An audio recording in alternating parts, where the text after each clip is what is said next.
How did I become successful in basketball? Is what people always ask me. 2 words, love and favor. My love for the game made it easy for me to be a student of the game, for me to spend hours in the gym by myself getting better, watching game film, reflecting. But let's be honest, there were many people who worked hard just like I did, but did not achieve the same things as me.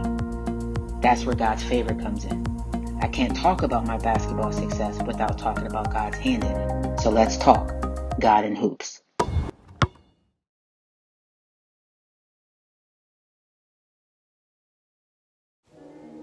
Just because you didn't notice him, that does not mean that he was not there. God is in everything that we do, even basketball. So let's talk about it. So if you're a coach and you're trying to get a championship, because everybody should have those lofty goals of just having the best season ever, at the beginning of the season, it's customary to have preseason meetings with their players. It'll be individual meetings where you sit down with them and you discuss, the plans for the season, what their responsibilities are, what their duties are, and just basically how you see the season going. And that also gives the player the opportunity to ask questions and really come to grips with their role for the season. So if you're having these conversations, a couple conversations might go like this. Hey, Jordan, look, we're so happy to have you back this year.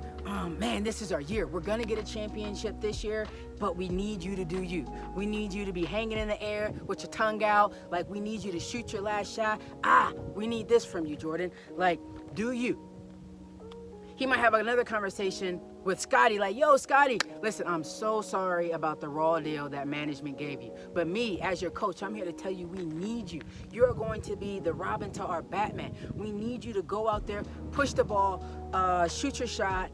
Just do what you do because you're so vital to this team. We need you, Scotty. Let's get it. We're getting a championship this year. Or the conversation might go, Dennis, my man, I love your hair. Those colors look great on you. Listen, I'm not too sure how many shots we could get you, how many touches we could even get you in our offense. But listen, what I need from you, what I absolutely need from you is for you to go after every single rebound. We need you to get and commit to every single rebound. That's what we need from you if we're going to get this championship, all right? So let's hit it. So the preseason meetings are had, okay?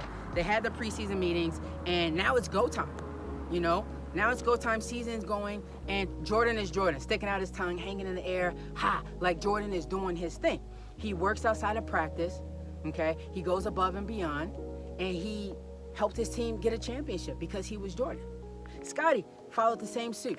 Scotty is over there making the right passes, shooting the right shots, pushing the ball, defending. He's doing his thing. He's also working outside of practice to get better. He's taking ownership over his performance, and he's getting better, and consequently he helped the Bulls get a championship.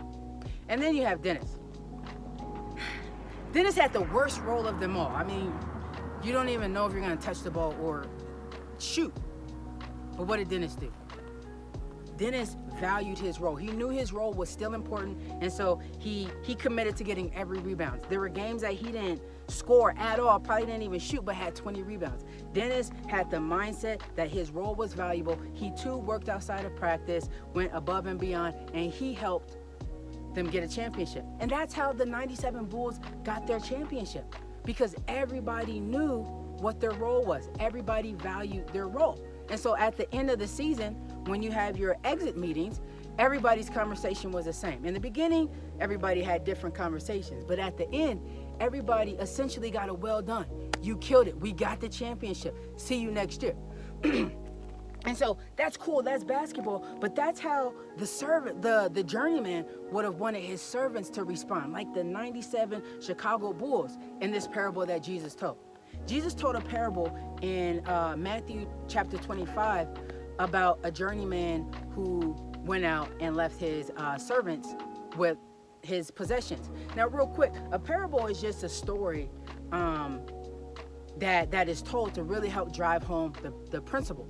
And so, we know that stories, analogies, metaphors, they help you really understand what's going on. So the Bible is full of parables that Jesus told. And in Matthew 25, he told this story, and the journeyman, he went out on a journey because he's a journeyman. But before he went, he left his servants with talents. He left them, one servant had 5 talents, the other had 2 talents, the other had 1 talent. So kind of like Jordan, Scotty, Rodman type of thing. And so the journeyman went out, and the 5 talent servant and the 2 talent servant, they went out and doubled their talents.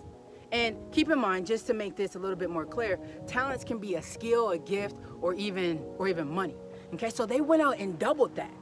And the Rodman of the bunch, or we wish he was a Rodman of the bunch, the guy with the fewest talents of them all, he took on the mentality, listen, I can't do anything with this, so I'm gonna just go dig a hole and bury it. Okay, so when he gets back, he has what's his, but I'm not doing nothing with that. So the journeyman comes back. As expected, he comes back, and he's asking all the servants, what did you do with your talents? So the 5 servant talent said, Master, I went out and I doubled my 5 talents. And so now I have 10. The second servant with the 2 talents, he went out and doubled his talents. And so now he has 4. And so the master was pleased. And he said, well done, good and faithful slave. You were faithful over a few things. I will put you in charge of many things. Enter into the joy of your master. So then when it came time to meet with the slave that only had 1 talent, oh my gosh, as soon as he asked him what he did with the talent that he was given, he started explaining immediately. He said, Master, because I knew you, that you are a hard man, reaping where you did not sow and gathering from where you did not scatter seed, and because I was afraid, I went away and hid your talent in the ground.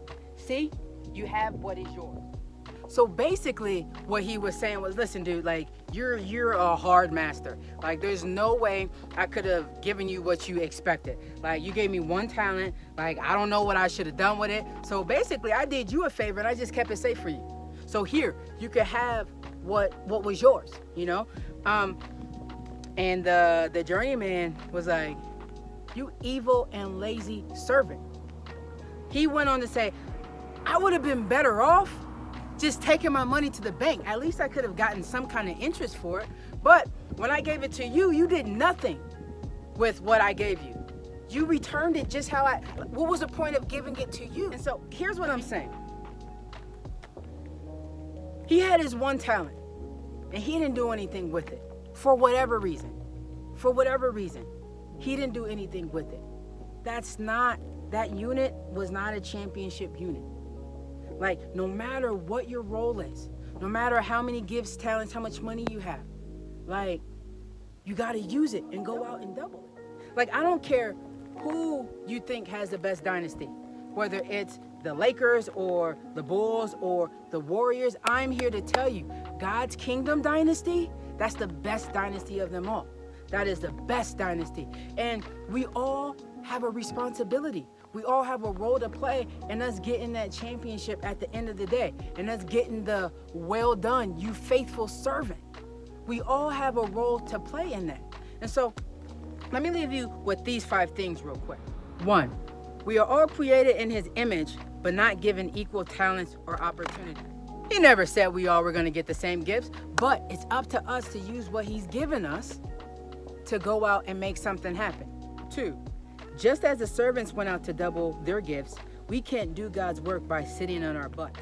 Yes, being a part of this dynasty and getting all the promises that God has to offer us, that's great, but we can't do what we need to do without going out and putting in the work. We can't just sit here thinking about, oh, how good God is, how he blessed me with this, we can't do that on our butts. We have to go out and put all of our great feelings and all of our joy and all of our appreciation for the Lord into action. Number 3, our gifts are enough. Let me ask you this. Since everything that we have is actually a gift from God, don't you think that our gift is enough to do what he wants us to do with it?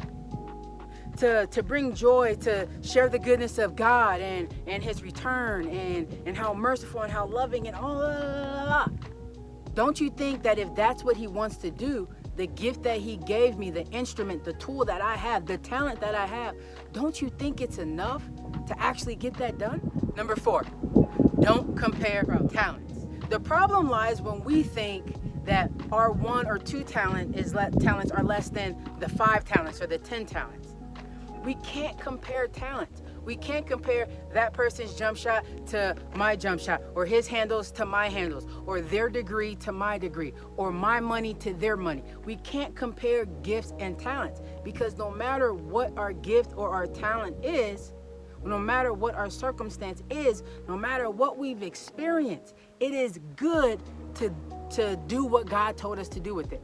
Imagine if Dennis Rodman said, you know what, I want to be the one that's hitting the jump shot. I want to be the one hitting the game-winning shot like Jordan. I want to be the one who's pushing the fast break. If Rodman would have took on that mindset like we sometimes tend to do, Dennis would not have been able to do his job, because he would have been worried about somebody else's job. Number 5, try your best. Know that God is a loving, caring, compassionate, and forgiving God. But God knows that we're not perfect. He knows that we're so far from perfect, which is why he set up a plan through Jesus Christ to save us, to send us a life jacket when we're drowning, to give us hope when we don't see hope.